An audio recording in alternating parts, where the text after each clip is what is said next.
దక్షిణాలు ఇవ్వడం ఏమో దోచిపెట్టడం కింద ఉంటుంది. అదే సందర్భంలో వాళ్ళు ఇస్తే కరెక్ట్ ప్రజలకు మంచి చేశారన్నట్టు ఉంటుంది. కాబట్టి మీడియా పరంగా ప్రాబ్లం లేదు, కానీ జనంలోకి వెళ్ళేటప్పుడు చెప్పుకోవాలి. కాబట్టి వీళ్ళకైతే ఇష్టం లేదు జమిలి ఎన్నికలు.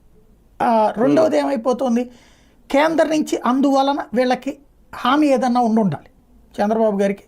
లేదులే మనం జమిలి అయితే ఖాయము 29లోనే పోదాం, లేదా 28 ఎండింగ్, డిసెంబర్లోనూ తెలంగాణ ఎలక్షన్స్ అయి ఉంటాయి కదా, మధ్యప్రదేశ్, రాజస్థాన్, ఛత్తీస్గఢ్ ఆపేసేసి అయ్యి ప్లస్ ఇది కలిపేసేసి ఒకేసారి పెట్టచ్చు. ఓవరాల్గా ఇప్పుడు 13-14 రాష్ట్రాలు ఎన్నికలు అవుతాయి ఒకేసారి.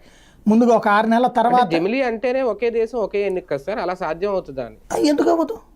ఇప్పుడు 1967 దాకా అట్లాగే జరిగినాయి ఎలక్షన్స్, రెండు ఒకేసారి జరిగాయి.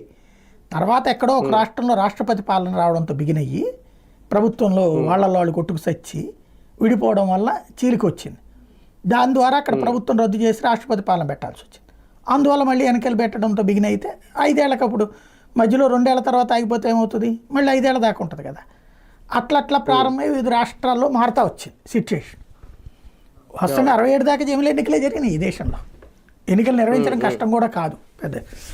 ఇప్పుడు దేశవ్యాప్తంగా పార్లమెంట్ ఎన్నికలు నిర్వహించే వాళ్ళు అసెంబ్లీ ఎన్నికలు నిర్వహించలేరా? పెద్ద ప్రాబ్లం ఏం కాదు అసెంబ్లీని పార్లమెంట్ కలిపి చేయడం.